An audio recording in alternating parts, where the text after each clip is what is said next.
Namaste everyone. In this video, we are going to see how to download Visual Studio Code for Java development. So let's quickly jump onto the screen. Okay, so in order to download VS Code, let's go to the browser. Let's try the browser here. Let's go to google.com, type download VS Code. So we have to go to code.visualstudio.com downloads. So click on that. It will show you three different flavors. One is for Windows, one is for Ubuntu, Red Hat flavor, Debian and Red Hat flavor, and one is for Mac. So we are on Windows 11, so we're going to put it on Windows 8, 10, 11. Let's click on that.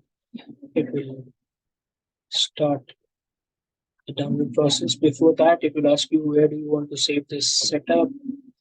Let's save it on desktop and say save. So it will download and save it on the desktop. Since I already have Visual Studio Code installed, I'm not going to do the complete installation, but let's click on this. It will ask you whether you agree for this agreement or not. Usually we do I agree. Let's click on next. And here it asks for whether do you want these settings to be set up. So for example, open with code in your Windows Explorer context menu, which is right click on your, let's say here, if you right click here, do you want that option to be there? So we can check on that. It's by default checked. If you don't want, you can uncheck that.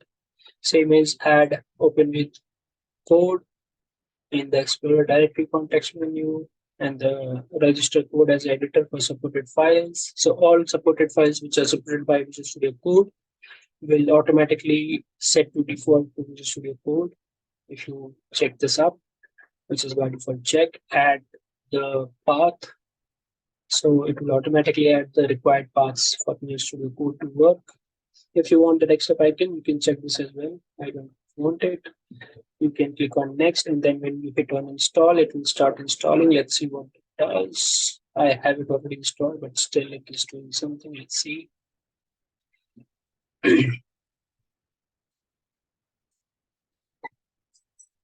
Okay, so after the setup, it by default have this checkbox check, which is launch the Visual Studio Code. Let's click on finish the Visual Studio Code. And since I had everything installed and set up for me, it actually opened up my last project that I was working on. Let's write that up. It also have me signed in with my GitHub account. So in your case, you have to do it manually. But this is it for this video, guys. We'll see how to set up Visual Studio Code in the next video. Till then, have a great day and